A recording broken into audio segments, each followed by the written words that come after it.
자, 이번에는 소설 한번 봅시다. 제 현대 소설부터 볼게요. 음. 자, 이 소설은 이제 너희가 읽고 이해하기에 뭐 어려운 그런 소설은 아니었어요. 그쵸? 그래서 이제 간단하게 좀 확인해보고, 자, 문제에서 좀 중요하게 살펴볼 만한 지점 다시 와서 볼게요. 자, 일단 시작하는 지점에 이제 엄마 얘기를 하면서 시작을 하잖아요. 그쵸? 자, 우리는 만두집을 했었는데 엄마가 어떻게 피아노를 가르칠 생각을 했을까? 자, 이렇게 시작을 하거든요. 그래서 애초에 좀 잡아주자면 이 소설은 우리 엄마에 대한 이야기잖아요. 즉, 1인칭 그런 서술자에 의한 소설이 되고요. 자, 그리고 뭐 이런 말들. 즉, 우리 엄마는 늘 자신의 교육적 선택에 자신감을 갖지는 못해서 어떤 보통의 기준들을 좀 따라가는 엄마였습니다. 음. 자, 그러면서 어느 시기엔 어떠어떠한 것을 해야 한다는 그 풍문들에 맞게 엄마는 이 보통의 기준들을 따라가는 그러면서 우리를 교육한 엄마입니다. 그래서 어떤 보통의 기준들, 자, 이게 뭐야? 어느 시기에 어떠어떠한 것을 해야 한다는 풍문이 되겠죠. 그래서 이것과 이것은 이제 같은 내용이에요. 알겠죠? 음. 자, 이제 그러면서 나는 이제 그런 엄마에게 어릴 때 늘 고마운 마음이 들었대요. 자, 이제 그렇게 나의 유년의 프로그램은 여러 가지가 있었지만, 그럴 때마다 엄마의 어떤 필요한 얼굴이 같이 떠오르기도 하고 그랬대요. 그러니까 이런 게, 우리 엄마가 지금 너희들도 뭐 읽다 보면 나왔지만 열심히 만족하게 하시잖아. 그러면서 이제 우리한테는 늘 보통의 기준들을 다 해주고 싶어 하는 분이었단 말이지. 그러니까 일도 하면서 늘 이렇게 어떤 프로그램을 계속 박물관도 가고 엑스포도 가고 막 이러는 것. 이런 것들을 늘 같이 해주신 분이다 보니까 엄마는 좀 피곤할 수 있지, 그치? 그래서 이 엄마의 필요한 얼굴이라고 하는 게 사실 그 엄마의 수고를 그리고 자식한테 기본은 보통의 기준은 좀 해주고 싶어 하는 엄마의 노력이 자, 좀 나타난 부분으로 이해해주면 좋겠어요. 알겠죠? 자, 이제 그렇게 해서 뭐 그 이후로는 크게 중요한 건 없어 보이고요. 그리고 이제 마지막 줄에는 뭐 줄이 쳐져 있으니까 자, 그렇게 마침 동네 음악 학원도 생겼고 엄마의 만두가 불티나게 팔리던 시절이라 가능했던 일일지도 모른다라고 해서 어, 뭐 그다음도 미리 체크 한번 해놓고 선생님 이야기 한번 해볼게요. 지금 그다음에 이제 피아노 사주는 이야기를 하면서 엄마가 참 그때 무척 기뻐했던 기억이 난다 이렇게 됐잖아. 즉 결국 이 소설 자체는 너희들 읽다가 아마 지금 무의식 중에 다 느끼고 있을 거예요. 이건 지금 현재 내가 어린아이니? 그건 아니죠. 즉 내가 어린 시절을 떠올리는 거잖아요. 그래서 이것은 나의 어떤 과거 회상이다라고 해도 좋고요. 좀 다른 말로 풀어서 엄마에 관한 어린 시절 이 엄마에 관한 지금 나의 자, 심리 묘사가 좀 쭉 이어지고 있는 거죠. 아시겠죠? 그래서 끝까지 보면 다 똑같지만 이것은 전체가 그 나의 심리 묘사로 이루어져 있는 작품입니다. 음. 자, 이렇게 해서 나는 현재 어린아이는 아니고 그 어릴 적의 일을 떠올리면서 서술하고 있는 그런 좀 성인이 된, 어른이 된 나죠. 자, 이렇게 어릴 적을 떠올리면 그때, 피아노를 사줬을 그때 엄마가 참 기뻐했던 기억이 있대요.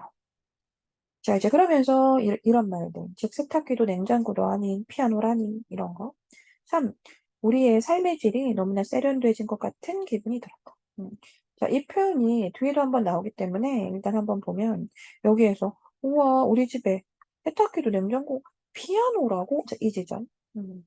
자, 이 지점이 어찌됐든 이제 우리의 형편에 좀 이런 피아노가 들어온다는 게 좀 의외의 것이긴 해요. 그쵸? 그런데 동시에 의외의 것이긴 한데 어떤 마음이니? 이건 엄마도 그렇고 어릴 적에 나도 그렇고 참 기쁨이죠. 이건 의외의 기쁨이죠. 그쵸? 음. 자, 다만 좀 멋쩍은 것이 하나 있다면 이건 가정식 거실이 아닌 만두가게에 놓인다는 사실이 좀 멋쩍은 이제 그런 기분이었대요. 음. 자, 이제 그러면서 이제 우리 집 형편이 좀 나오는 거죠. 우리 집은 뭐 생계와 주거를 한 건물 안에서 다 해결하고 있던 이제 그런 상황이었다. 뭐 이런 얘기잖아요. 그쵸? 자, 그래서 이제 다음 읽기 전에 좀 보자면, 여기까지 이제 피아노에 관한, 음, 자, 일화가 좀 시작이 됐다는 거고요. 그리고 그와 동시에 좀 어린 시절에, 자, 우리들의 어떤 처지가 같이 뭐 서술이 되기도 했죠. 자, 이제 그렇게 해서 결국 만두 가게, 거기가 이제 내가 사는 집이기도 하기 때문에 이제 거기 만두 가게에다가 이제 피아노를 놓은 거잖아. 그렇게 나는 오후내 가게에 붙어서 피아노를 연주합니다. 음, 기분이 어떨까요? 너무 기뻤겠죠, 그죠? 좋았을 거예요. 자, 이제 그러면서 이제 이런 거 한번 보세요. 그러니까 그러니 이 홀에서는 장사꾼 농부들이 흙 묻은 장화를 신은 채 오적오적 만두를 씹고 있는데 그 공간에서 나는 뭐 한다? 연주를 하고 있다는 거죠. 음.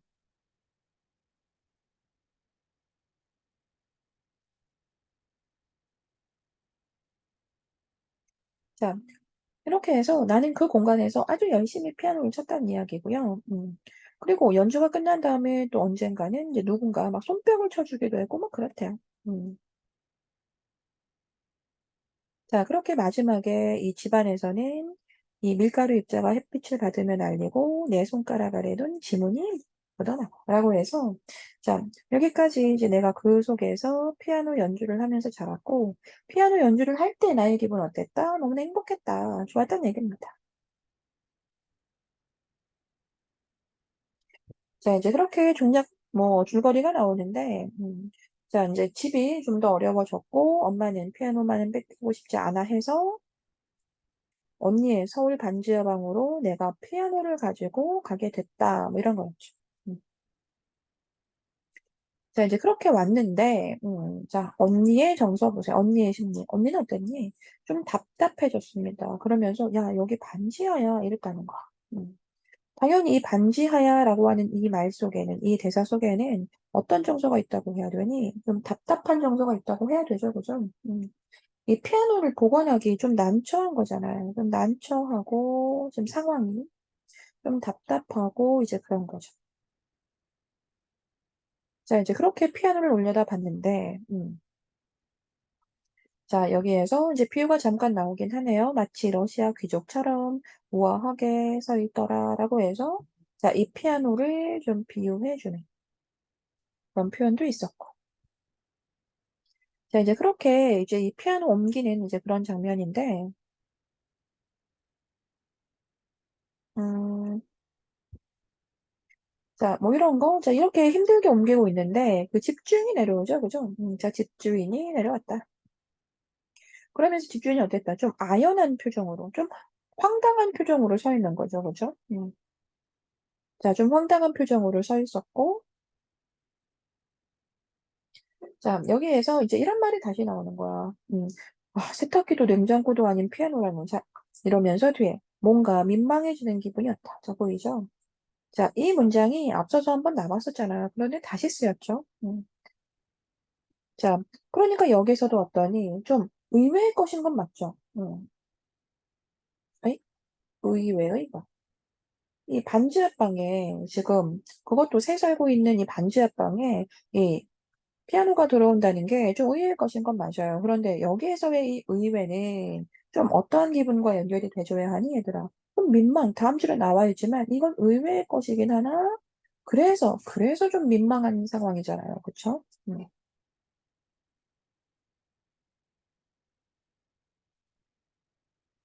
자, 이제 그러다가 옮기다가 외삼촌이 피아노를 놓쳤고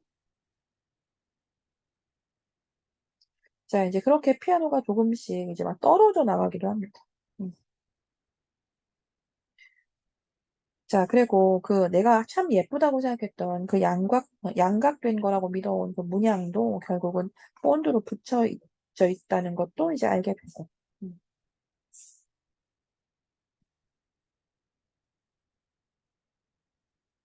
자, 그런데 이제 그런 과정에서 잘 보면 이런 거. 내 얼굴은 점점 붉어집니다. 음. 그러니까 뭔가 좀 부끄러움을 느끼죠.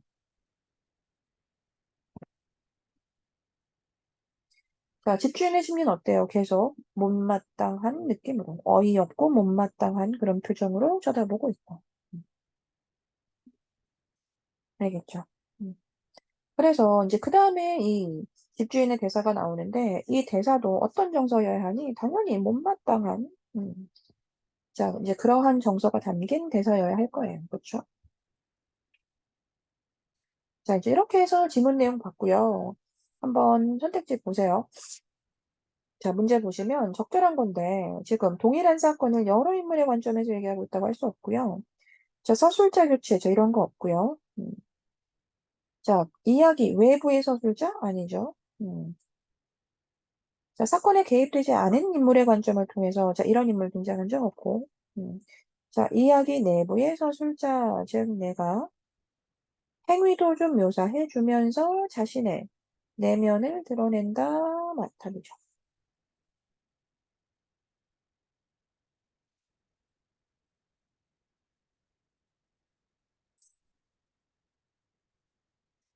자, 35번인데, 그 35번에 이제 기억, 니은 다 연결되어 있으니까요. 너희가 좀 왔다 갔다 하면서 보시고요.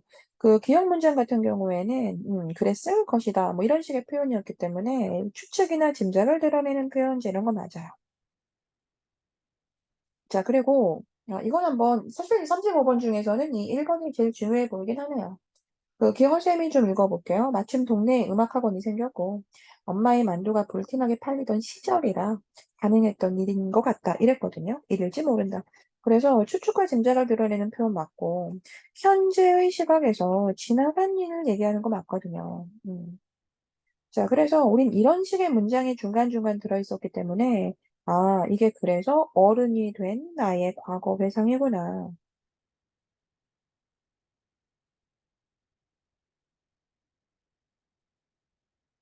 자, 이 생각을 할 수 있는 거거든. 아시겠죠? 뭐 답은 3번이었으니까요. 자, 디귿에서 앞서 언급한 내용을 부연한다, 재차 설명한다까지는 괜찮아. 자, 그런데 그게 내가 이해의 폭이 더 확장되었기 때문에 이제 이렇게 연결이 되면 안 되죠. 자, 이건 넘어갈게요. 자, A하고 B. 뭐 사실 중요합니다. 자, A가 만두가게고, 그리고 B는 뭐 반지하니까요. 자, 공간의 의미를 좀 물어봤는데, 공간의 의미는 어떻게 만들어지니, 얘들아? 그 공간에서 있었던 사건, 행동과 그것에 대한 나의 심리가 만들죠. 그쵸? 자, 그럼 1번. 자, 트럭에 의해서 A로 옮겨져 엄마를 기쁘게 했던 거 맞니? 맞지? 자, 그런데 그게 B로 옮겨지면서 좀 당황하게 한 거 맞니? 맞지? 음. 자, 뭐 답은 2번이었잖아요. 좀 단순했던 것 같은데 A에서 나는 손뼉을 치는 사람이 부끄러워. 이게 뭐야? 손뼉을 치는 사람이 부끄러워하는 모습? 이런 게 어디 있었대? 음, 이런 거 없었죠. 자, 그리고 B에서는 이제 좀 부끄러움을 느낀다. 뭐 이런 거 괜찮죠. 음. 자, A는 이제 생계주거 모두 해결해야 했던 공간 맞니? 네. 자, B는 언니가 이렇게 살아야 하는 그런 공간 맞니? 네. 자, 5번 같은 거. 즉, A에서 피아노에 대한 반가움을 드러내던 표현으로 쓰였던 것이, 자, B에서는 좀 무한함을 드러내는 그러한 문장이 되다. 자, 마지막이고요. 그 37번에 그 보기를 좀 읽어보셔야 됩니다. 자, 보기 보면은 이 피아노의 상징적 의미가 좀 나오거든요. 자, 이 피아노는 엄마가 꿈꾸었던 도도한 생활의 상징이다. 자, 이렇게. 음. 그래서 이 자녀가 누리기를 희망했던 삶의 기준입니다. 엄마에게 피아노란 이것을 좀 상징한대요. 음. 자, 그럼 그렇구나라고 해두시고, 뭐 다 연결할 필요는 없으니까요. 우리가 이제 읽어간 내용만 가지고 뭐 해결할 수 있는 게 거의 대부분이죠. 자, 즉, 뭐 이런 프로그램, 놀이공원, 엑스포, 뭐 이런 것들은 엄마가 자녀에게 해주고 싶었던 그런 일보다, 맞니? 네. 자, 엄마가 막 파마머리를 한 채 이 만두를 빚던 이런 행동, 이런 것은 엄마의 수고로움을 얘기해 줄 수 있는 거 맞니? 피아노가 상징하는 삶이 뭔데? 도도한 생활, 자녀가 누리기를 희망했던 삶의 기준. 자, 그러면 이 만두를 빚던 그 행동은 엄마의 수고로움을 보여준다고 해도 괜찮아? 네. 자, 내가 처음에는 좀 이런 기분이었다가 마지막에는 좀 나이가 들어서 이제 이 반지하에서는 좀 민망해지는 그런 기분을 좀 느꼈잖아. 그럼 이런 건 나와 관련된 환경의 변화 때문이다라고 할 수 있잖아. 음, 아시겠죠? 자, 피아노 옮길 때 그 피아노가 이제 하늘 위로 이렇게 조금 올라가는 그런 지점을 이렇게 표현을 해봤는데 이게 지금 나를 제한해온 환경이 변화하고 있다. 이 말이 안 되죠, 그렇죠? 자, 나의 욕구를 제한해온 환경의 변화? 음, 자, 연결할 수 없습니다.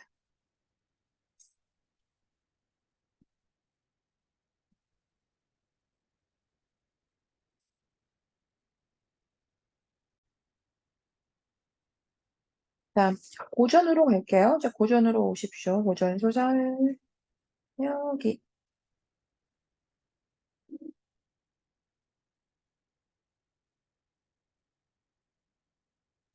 자, 보자. 음. 처음에 이제 이렇게 시작을 해요. 이제 토끼가 나오면서 이 토끼는, 음, 자, 지금 만수산에 들어가서 숨어 사는데 신세가 어때? 태평하고 무심해요. 그러니까 편하게 살고 있습니다. 음. 자, 그런데 이제 용궁의 경치가 좀 눈앞에 보이고 좀 기쁨을 이기지 못하는 이제 그런 기분이다라고도 나오는데 그러면서 이제 마음속 생각이 작은 따옴표로 나오잖아, 그치?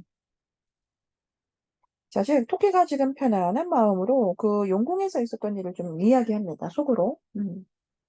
근데 뭐 그런 거잖아, 여기에서. 내가 죽을 뻔하긴 했는데, 자, 내가 이렇게 내 힘으로 이 만승의 임금을 유혹하여 용궁도 다 구경하고 다시 결국 돌아왔으니 이야 누구의 지혜라도 나보다 낫진 않아 막 이러면서 나는 다시는 거기에 가지 않을 거야 뭐 이러거든요. 다시는 가지 않겠다. 음. 그래서 일단 만수산이라는 공간에서 지금 토끼가 마음 편하게 지금 누워 있으면서 지금 속으로 생각한 이 마음에 일단 첫 번째 무엇이 좀 드러나니 자신의 지혜를 자 자신의 지혜로움을 여기에서 좀 스스로 대견해 한 자 이제 그런 내용이 나왔고 그리고 두 번째 또 다시는 가지 않을 거야 라고 해서 앞으로의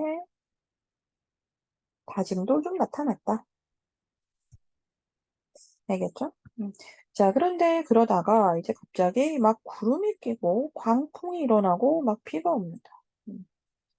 자, 이제 그렇게 해서, 이건 용왕의 조언가 봐, 라고 하는데, 자, 이렇게 구름이 몰려오면서 지금 이런 속마음을 나타냈다는 거. 이건 뭐니? 걱정하는 거지, 그지?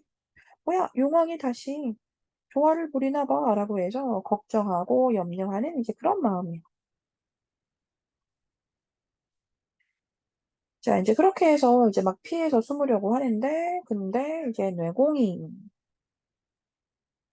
그렇게 토끼를 잡아가게 됩니다. 음. 자, 잡아서 어디로 갔냐면 남천문으로 갔죠. 음.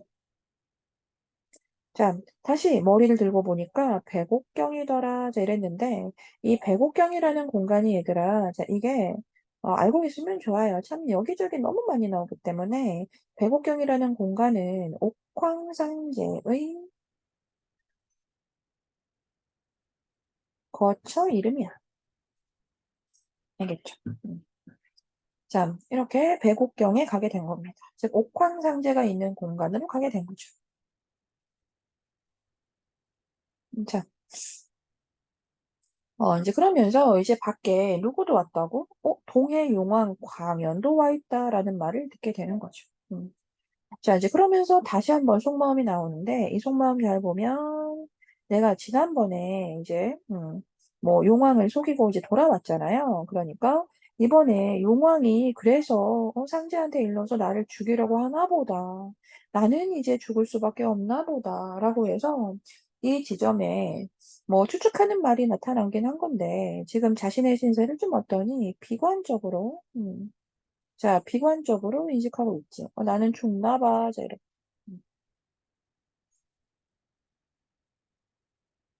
자 이제 그러다가 지금 상제명으로 무언가 판결을 받습니다. 음. 자 이제 그렇게 해서 여기에서 먼저 각자 느낀 바를 먼저 진술해라라고 했거든. 상제명으로 느낀 바를 각각 진술해라 이랬어. 그래서 그다음에 이제 용왕이 먼저 진술을 하기 시작하는데 와 그 진술 내용 봐봐. 엄청 길죠. 여기서부터 여기까지. 음. 자 그래서 좀 자세히는 읽지 않겠지만 일단 이런 내용들이라는 거 알고 계시면 됩니다. 음. 자 먼저 어디까지냐면 엎드려 생각건대부터 해 가지고 이거 줄 안 칠게요 얘들아. 줄 안 치고 좀 괄호로 묶으면서 볼게요. 저 여기까지. 나는 이렇다. 여기까지. 그래서 일단 뭘 얘기해 주냐면 읽어보면 좀 자신의 역할을 얘기해. 나는 이러이러한 일을 하는 사람이다. 뭐 이런 얘기. 자, 그러면서 나는 그래서 참 정성을 다하여 백성도 훈육을 하고 뭐 임금님도 보답하면서 지냈다 이랬거든요. 그래서 또 여기까지는 그렇게 자신은 자신의 소임을 다해왔다는 얘기한 거야. 음. 자, 이제 그러다가 병이 들어서 내가 목숨이 조석에 달려 있다라고 해서 지금 현재 자신의 처지. 자, 현재 자신의 처지를 얘기했고요. 뭐 건강이잖아요. 그쵸? 건강이 아주 안 좋다. 뭐 이런 얘기 했습니다. 음. 자, 이제 그렇게 해서 토끼를 내가 얻었는데 내가 꽤 빠져서 뭐 놓쳐버렸다. 뭐 이런 얘기를 한 거잖아. 그간에 있었던 일들을 이야기한 거죠. 음. 자, 그래서 이제 여기까지 잘 읽어보시면 이제 이 토끼와의 일을 엄청나게 요약을 해서 펼쳐냅니다.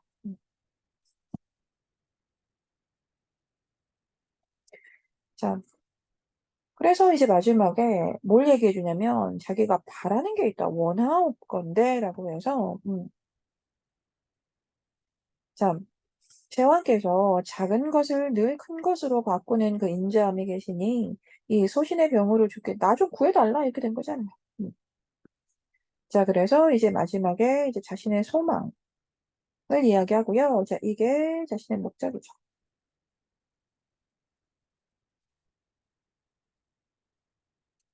자, 이제 이렇게 해놓고 또 토끼가 말을 해. 엄청나게 길게. 자, 토끼 얘기는 사실 더 뭐 똑같은 얘기여서 일단 어디까지냐면 여기까지. 자, 여기까지 내용이 그냥 자기가 그동안 자연 속에서 그냥 아주 뭐 무사하게, 평범하게, 편안하게 지내왔단 얘기죠. 음.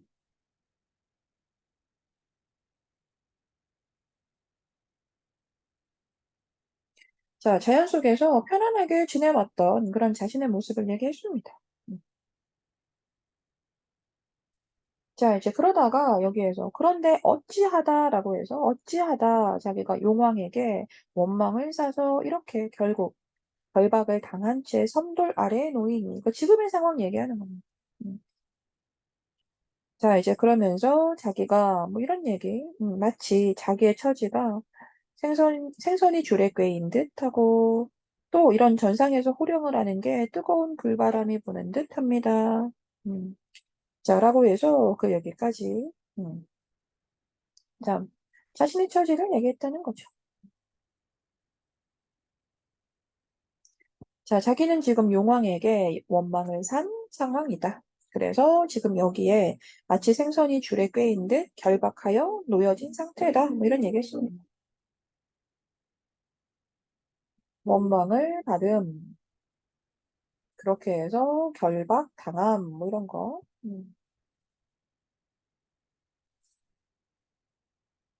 자, 이제 그런데 자신의 입장은 이렇게 얘기하죠. 사는 것을 좋아하고 죽는 것을 싫어하는 마음에 어찌 대소가 있겠습니까?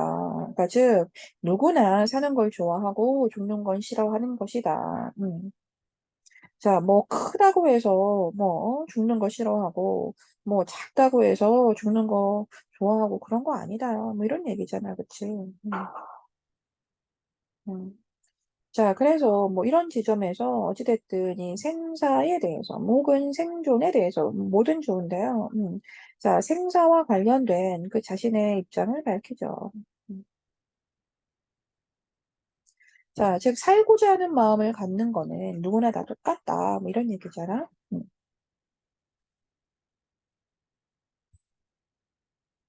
자, 그런데 지금 용왕의 비위를 거슬렸으니 결국 어찌 감히 삶을 구하겠으며 나는 화를 받을 걸 잘 알고 있다. 라고 해서 자, 이런 지점에서 어찌됐든 자기는 용왕의 비위를 거슬렸다라고 해서 또 역시나 자신의 처지를 좀 비관적으로 인식해요.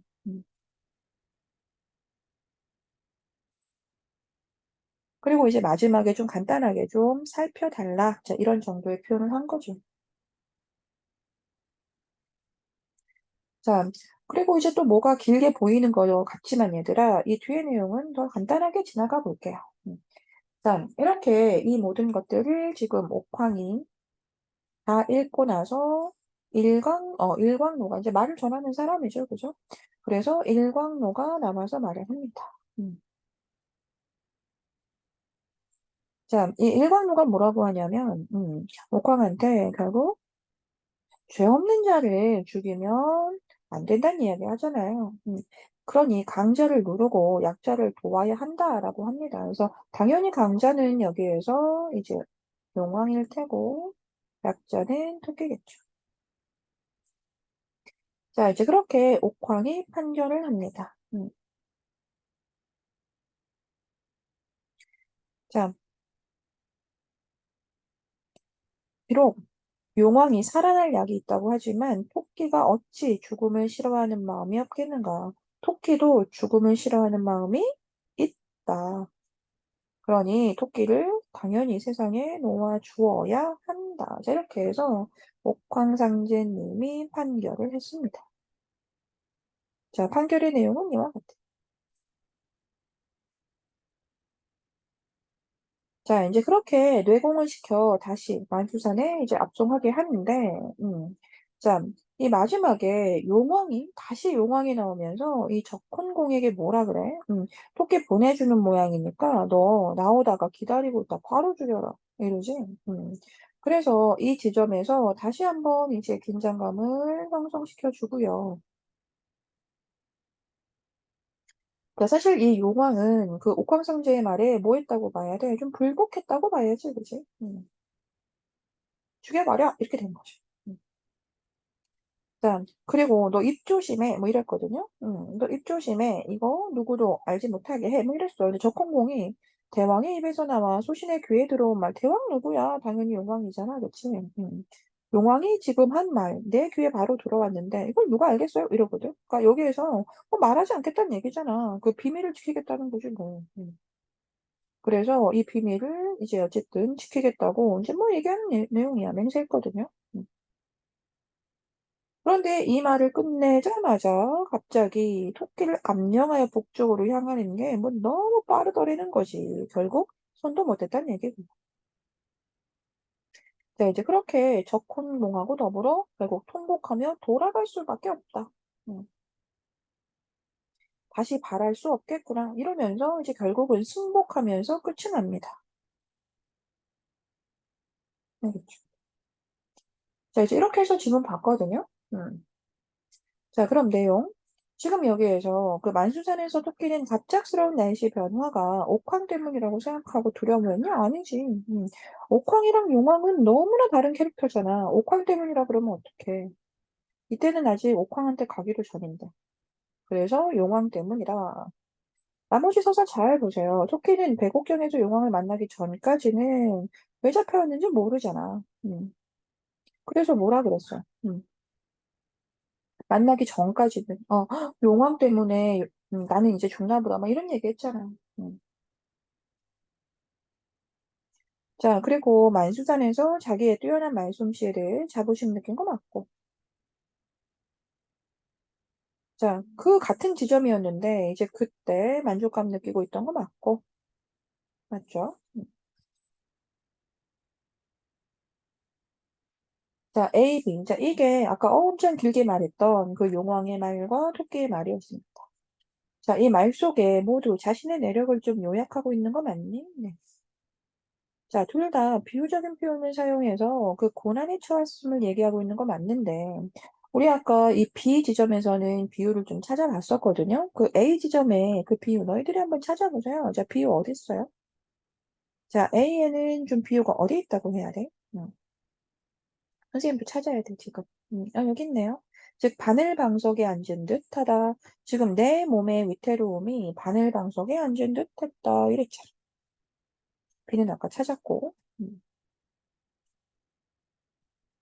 자, 뭐 말도 안 되니까 틀렸죠, 뭐. 어떤 문제점을 인정하고 있는 뭐 이런 거 없었고요. B에서도 자기가 어떤 토끼의 말이었는데 토끼가 뭐 어떤 제안에 대한 확신 이런 게 어디 있었어? 없었지. 자, 오히려 4번처럼 이건 기대하는 게 있잖아. 그치? 언제나 작은 걸 큰 것으로 바꾸어 주시는 분이니, 막 이러면서, 내 목숨을 좀 살려달라, 뭐 이런 얘기 했잖아요. 그래서 좀 기대하는 모습 있고, 오히려 토끼는 어떤 얘기가 있었어. 자기에게 불리한 결과, 아까 선생님이 이야기한 대로 좀 비관적으로 자기 처지를 인식하는 부분이 있었잖아. 자, 그 다음. 그 44번에 1번 보세요. 즉, 판결하라라는 것에서 좀 송사설화의 모티프가 쓰였다. 어때? 괜찮지, 그치? 자, 그리고 이번에 지금 처분을 기다리는 점에서 이 용왕과 토끼는 지금 재판을 받는 입장으로서는 어때? 좀 대등한 처지다라고 할 수 있잖아.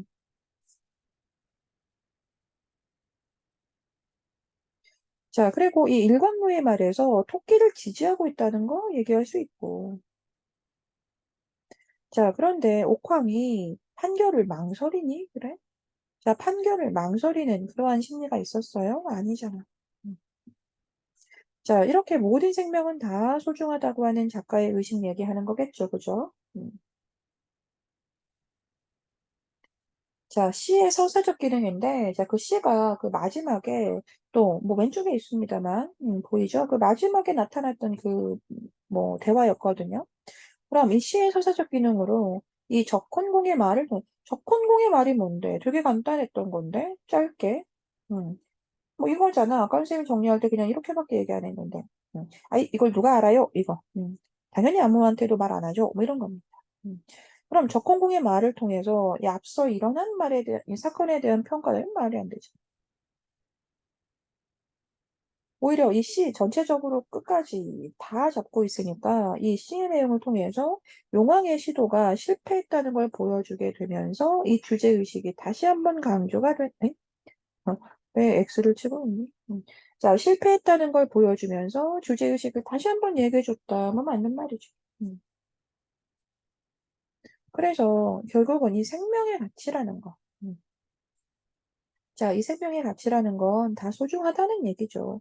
무엇보다도 이 지위상의 어떤 우월보다도 결국엔 생명의 가치가 더 우위에 있다라고 하는 이야기와 연결해 볼 수 있겠죠. 아시겠죠?